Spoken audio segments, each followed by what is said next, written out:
which was a concession made by the state was not opposing bail.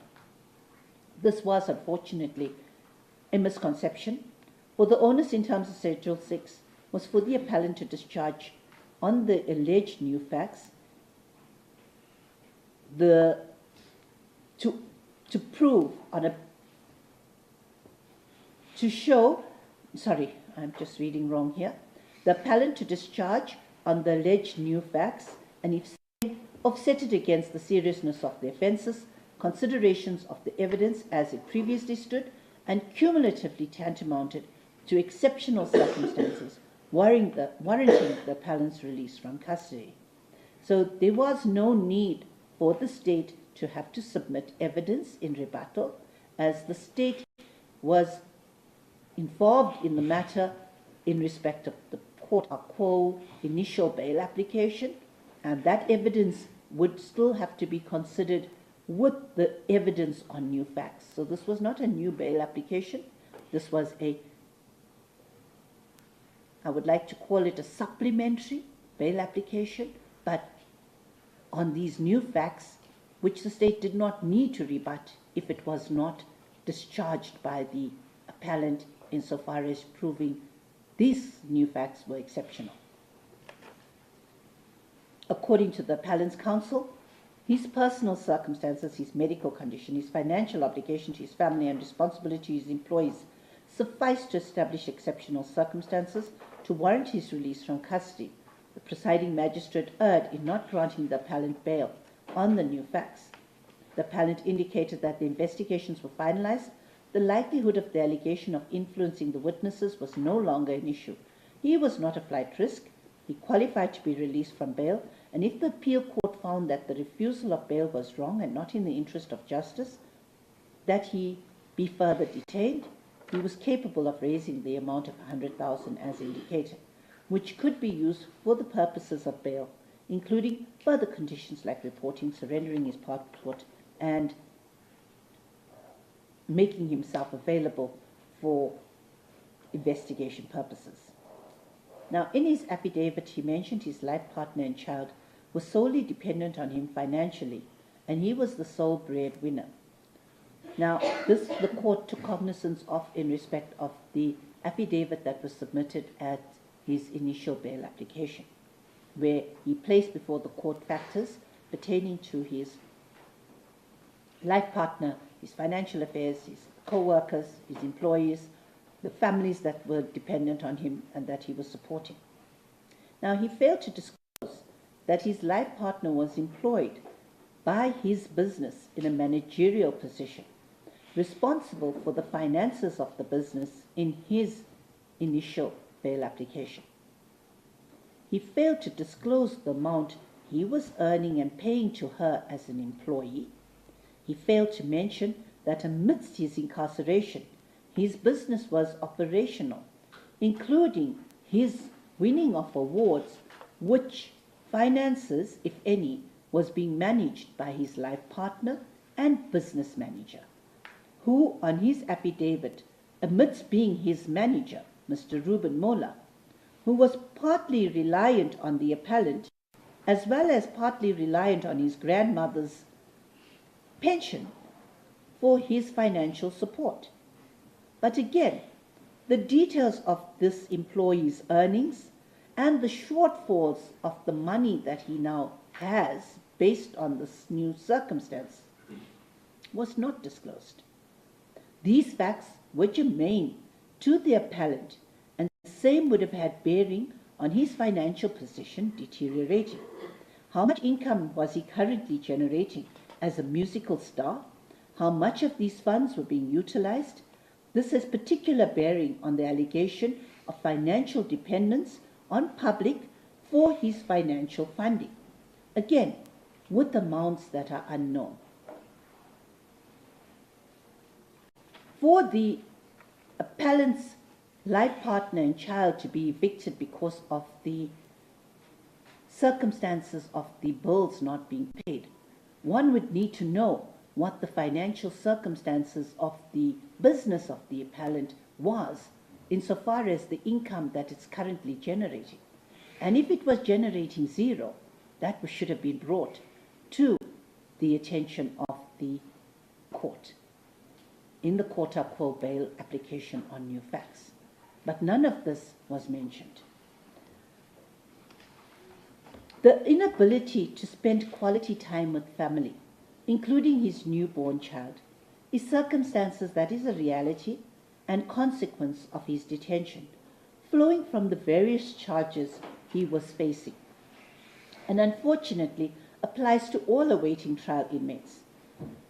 From the record, he is not the primary caregiver to his newborn, and as defined by the case law, in the case of S versus M, Center for Child Law, Amicus Curiae, 2008 3 SA 232, and as well as the case that was handed up to court by counsel for the appellant during the argument, his relationship with his child is that of a father.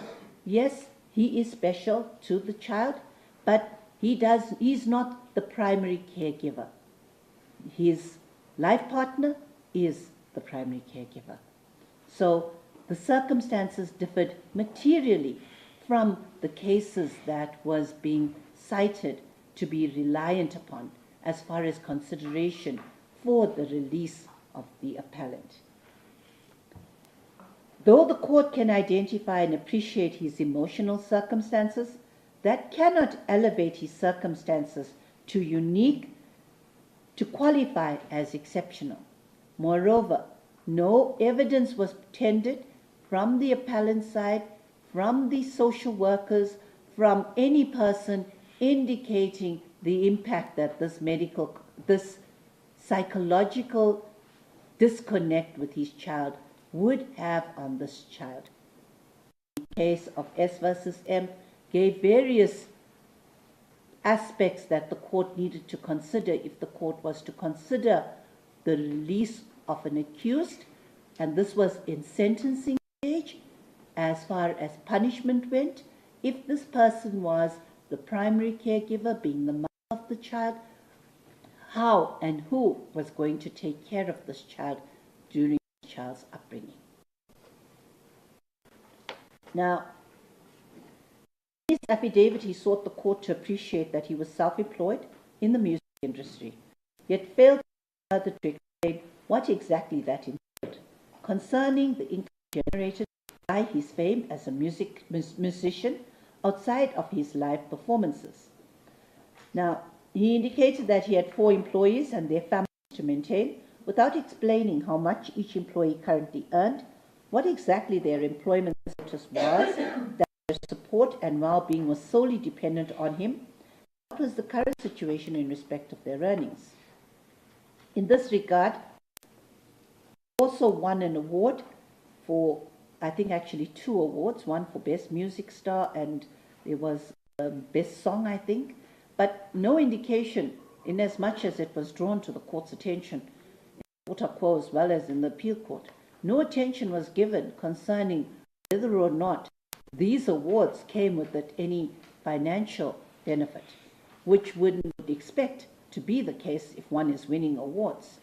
There is also the aspect of royalties, which one would earn as a music star without needing to necessarily work and perform at this moment in time. But be that as it may, these aspects germane to the appellant do not come to the fore. He indicated that he suffered from an injury to his leg requiring urgent medical intervention.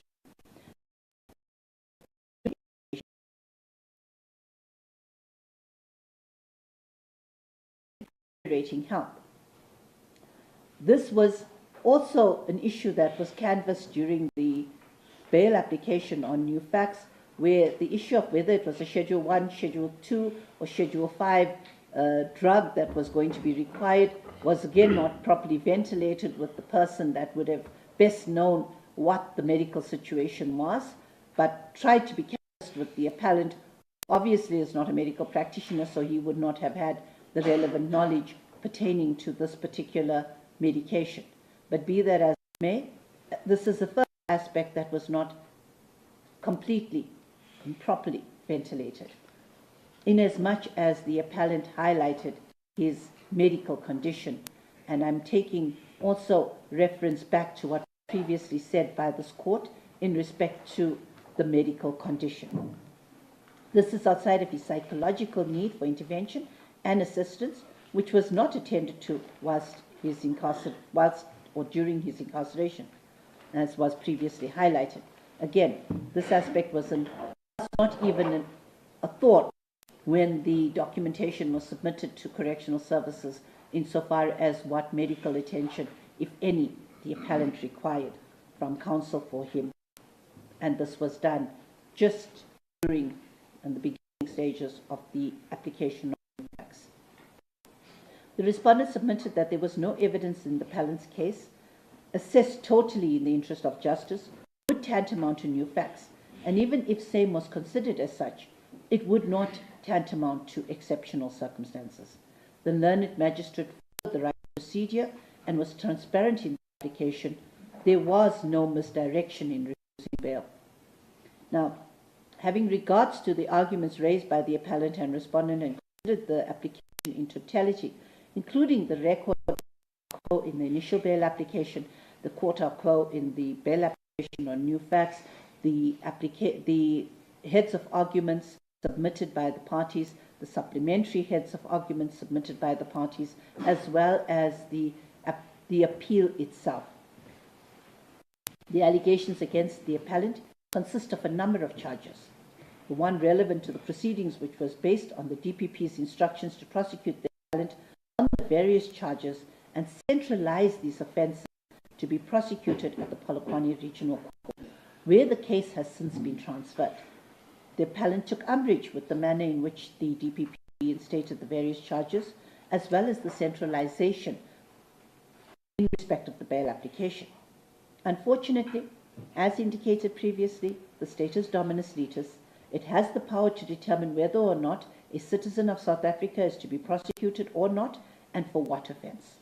Withdrawal of a charge is not the end of the matter. The matter only becomes res judicata, as argued by the appellant, once the accused person is acquitted or convicted and sentenced. This court finds no fault with the manner in which the state elected to proceed, and that decision can be ventilated if the appellant so sought through litigation in terms of parja or legality review, if the appellant was unhappy with the decision made by the state in respect of the centralization. The quota quo ventilated the circumstances in respect of the J50 warrant of arrest, which was signed by the presiding officer who ultimately dealt with the application and the application on new facts. As much as it may have appeared to the appellant as perceived bias, this was not canvassed as a basis for recusal of the presiding officer in respect of the bail application on new facts. I've dealt with this aspect earlier as well, concerning the letter that was submitted to the state by counsel for the appellant, indicating that there would be a possibility of a discussion in respect of the recusal of the presiding officer. This, fortunately, never came to the fore and never featured in the bail application in any form, way, or manner on new facts, which, inasmuch as it was raised as an point in limine, it should have been the foundation for the recusal, because if the appellant perceived that the court was biased and that the court, because of his conduct in signing the J50 warrant of arrest and initial bail application refused by him, he could not bear a neutral mind to the matter, the appellant had every right at the onset of this new application to seek the recusal of the presiding magistrate. This was not done. To state in court at the time that the court was addressed on appeal that the views expressed by the quota quo in judgment was of such a nature that his bias was blatant and that it was too late at that stage to seek recusal, unfortunately, cannot hold weight. This is facts known, germane to the appellant, germane to counsel for the appellant, should have been ventilated by the appellant at the correct time, which was before that second application was even heard. Having regard to the arguments raised by the appellant and respondent concerning the application in totality, The court took note of the fact that the presiding magistrate considered the provisions of Section 60 of Act 51 of 1977 with specific reference to all the requirements needed to be satisfied for the appellant to be considered as a candidate suitable to be released on bail. It was argued that his personal circumstances were of such a nature that it tantamounted to new facts warranting exceptional circumstances to justify his release, and these aspects were also considered by the presiding magistrate. The grounds of appeal was premised on the appellant's medical condition, which was alleged to have not been the magistrate. I have to disagree and align myself with the contents of the record and arguments raised by the respondent, as well as the documentary evidence that was ascertained from the record. For one's medical condition to be appreciated, it would be required complete disclosure of information which is unique to oneself at the time of approaching the court or quo. This was disclosed at the initial hearing. The aspect of the Department of Correctional Services not rendering assistance was only canvassed just prior and during the second application, and nowhere in the record did it appear as if the Department of Correctional Services was refusing treatment.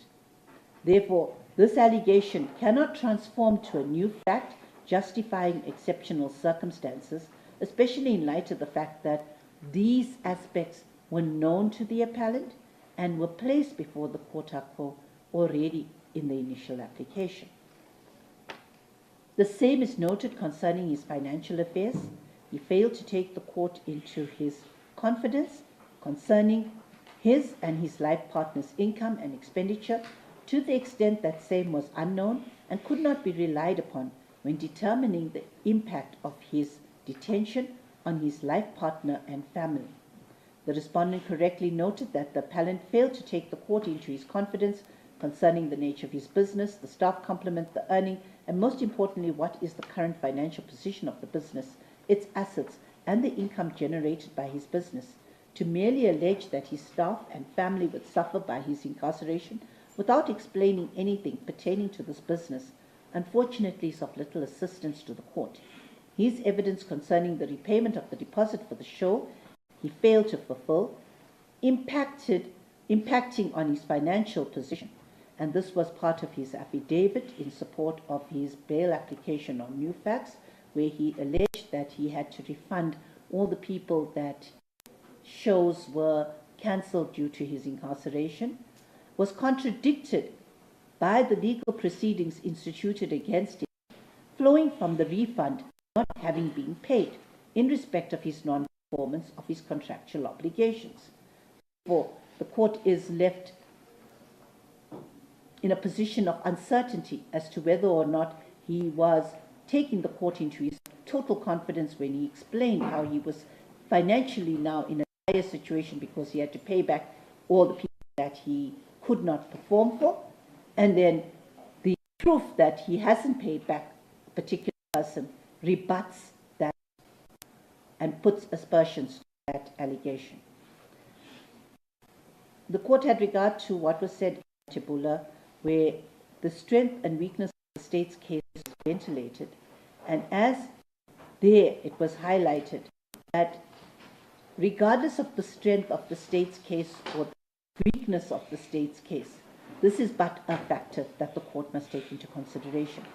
And it was clear that from the evidence that was placed before the court in the application itself for bail and new facts, as well as in the appeal record from the previous hearing, there was a number of matters wherein the appellant was involved in, and wherein, for whatever reason, was either withdrawn due to reconciliation or mediation, or withdrawn due to reasons merely handed in as exhibits, and the fact that the DPP has decided to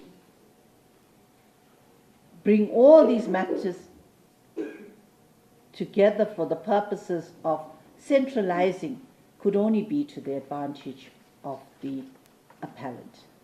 The court would be remiss not to note the alleged delay in the regional court concerning finalizing matters, the number of cases on that court roll, and that this was an alleged new fact warranting release.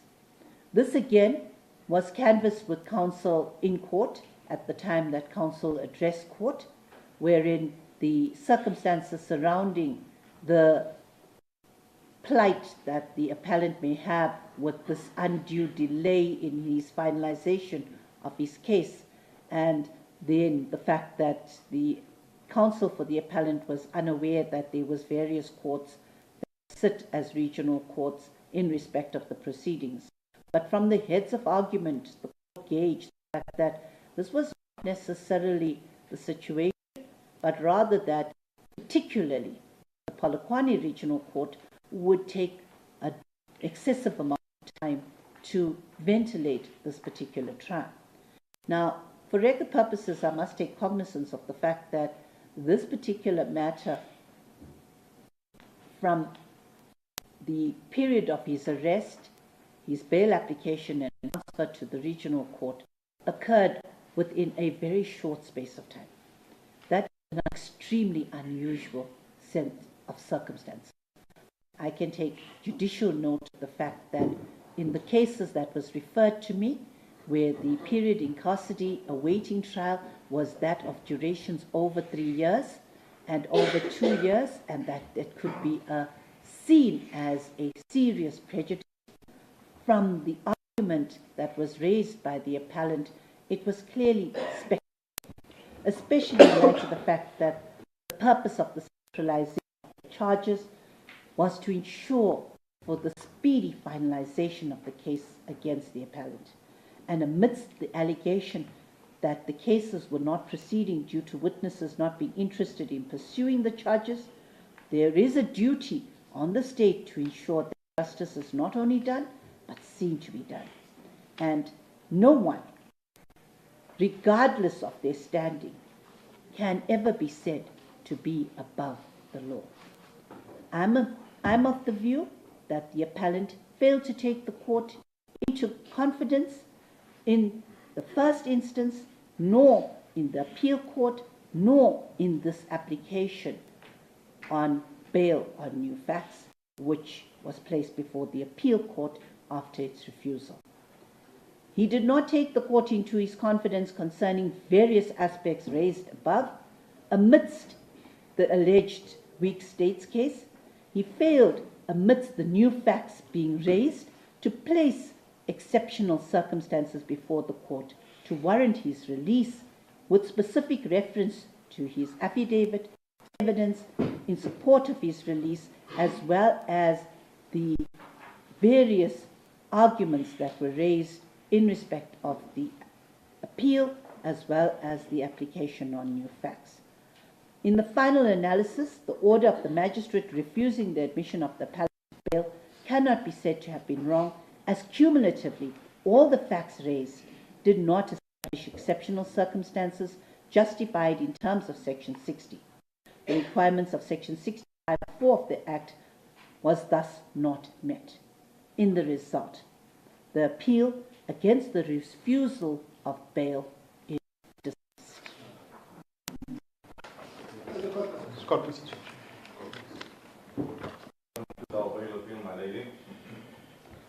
The court shall adjourn.